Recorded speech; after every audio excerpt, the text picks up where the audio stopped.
மதனும் டைனோசர்கள். மதானும் dinosaurs. ஒரு காலத்தில் மதன் என்ற சிறுவன் தன் நண்பர்களுடன் விளையாடிக் கொண்டிருந்தான். ஒரு நாள் மதன் ஒரு பெரிய பாறைக்கு அருகில் செல்லும்போது ஒரு ஜாடி கிடைத்தது. அந்த ஜாடியின் உள் ஒரு பழமையான ஜாம்பு நிற ஒளி பளபளவென்று கிழிந்தது. திடீரென்று மதன் காலம் கடந்து விட்டான். மதன் திறந்து பார்த்தபோது அவன் ஒரு மாபெரும் காடில் விழுந்தான். அவனுக்கு அங்கிருந்து சத்தங்கள் கேட்கத் தொடங்கின. அது ஒரு டைனோசர். மதன் பயந்தாலும் அவன் ஒரு நிமிடத்தில்தான் ஒரு டைனோசர் காலத்தில் இருக்கிறான் என்பதை உணர்ந்தான். அவனைத் துரத்த வந்த டைனோசர் ஒரு சிறிய தோழியான டைனோசரைப் போல் தோன்றியது. அந்த டைனோசர் மதனை பார்த்து மெதுவாக நெருங்கியது.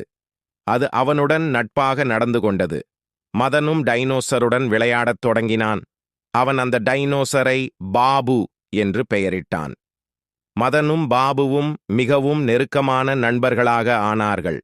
பாபு மதனை டைனோசர்களின் வனவாழ்க்கையை பற்றி கற்றுக் கொடுத்தது. மதனுக்கு பல புதிய உயிரினங்கள் தெரிந்தது.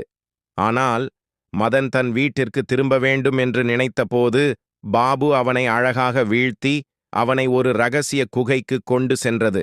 அந்த குகையில் அதே ஜாடி மீண்டும் கிடைத்தது.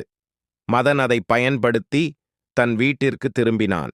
மதன் தன் பெரிய சாகசத்தை நண்பர்களுடன் பகிர்ந்து கொண்டான். ஆனால் யாரும் அவனது கதை உண்மை என்று நம்பவில்லை. அதிலிருந்து மதன் தினமும் பாபுவை நினைவு கூர்ந்து கொண்டான்.